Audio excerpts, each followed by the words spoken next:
السلام علیکم ورحمۃ اللہ وبرکاتہ۔ الحمد للہ رب العالمین والصلاة والسلام علی سید الانبیاء والمرسلین نبینا محمد وعلی آلہ وصحبہ اجمعین وبعد۔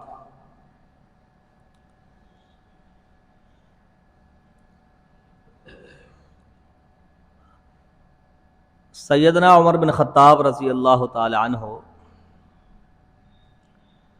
جب فلسطین کی چابیاں لینے جا رہے تھے،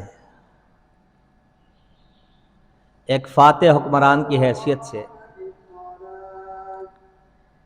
تو سفر کے دوران سیدنا ابو عبیدہ ابن جراح رضی اللہ تعالی عنہ نے کہا، اور ابو عبیدہ آپ کو پتہ ہے عشرہ مبشرہ میں سے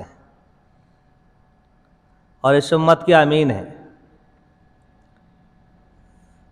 انہوں نے عرض کی کہ امیر محترم آپ ایک فاتح کی حیثیت سے جا رہے ہیں، امیر المومنین کی حیثیت سے جا رہے ہیں، آپ اپنا لباس تو دیکھیں، اپنے کپڑے تو دیکھیں،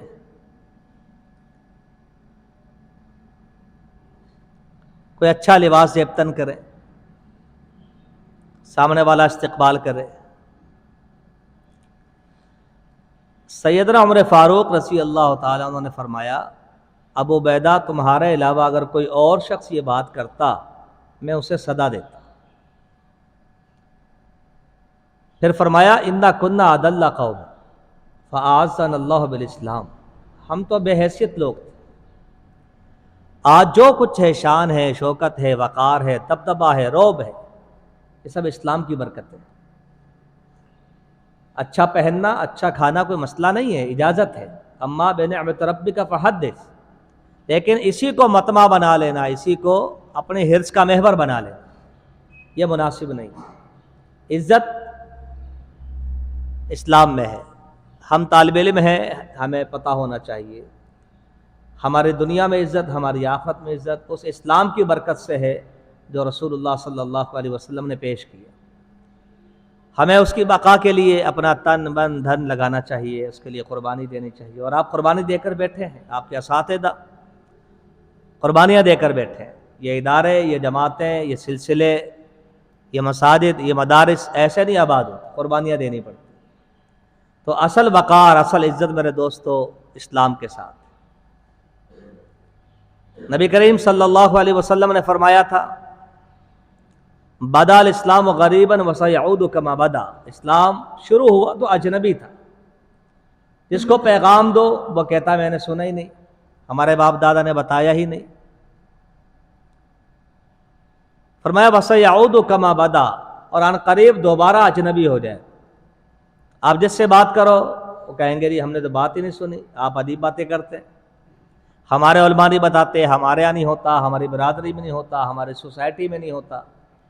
تو آپ خوش نصیب ہیں، آپ کے لیے بشارت، طوبی للغرباء الذین یصلحون اذا افسد الناس، جب لوگ اسلام کا اصل چہرہ بگاڑ دیں گے تم اصلاح کرنے والے، تمہارے لیے خوشخبری ہے، بشارت۔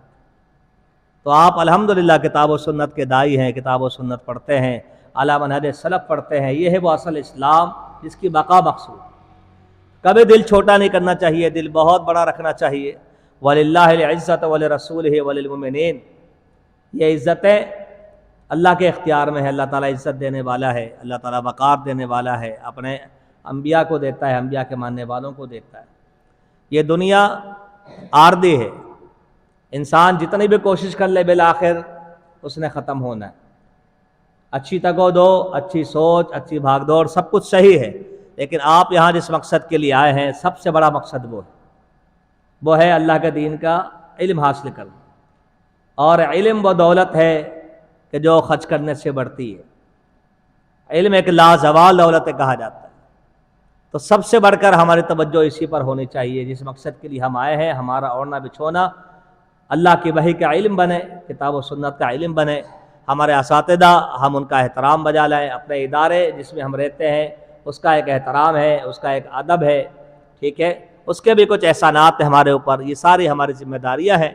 ہم یہاں اسلام کے لیے جمع ہوتے ہیں، ہماری آپ سے دوستی، آپ کی ہم سے دوستی، اساتذہ سے ملاقات، اساتذہ کا احترام، اساتذہ کی خدمت، اور مشائخ کا وقت دینا، آپ بچوں کا نکل کر آنا اپنے اپنے علاقوں سے، سب اسلام کے خاطر، تو آپ خود کو خوش نصیب سمجھیں، آپ یقیناً اللہ کا انتخاب ہیں۔ یہ دین کی محبت اور دینی معاملات اللہ ہر کسی کو عطا نہیں کرتا۔ اللہ تعالیٰ مجھے اور آپ کو مبارک کرے اور اللہ تعالیٰ ان دینی مرکزوں کو شاد آباد رکھے۔ مجھے آپ کو اللہ تعالیٰ دین کا سچا طالب علم، پھر عالم، پھر داعی بنائے۔ اللہ تعالیٰ مجھے اور آپ کو عمل کی توفیق دے تا قیامت ہمارے یہ ادارے شاد آباد رہیں۔ مشائخ، معاونین، اللہ سب کو جزائے خیر عطا فرمائے۔ وما توفیقنا الا باللہ۔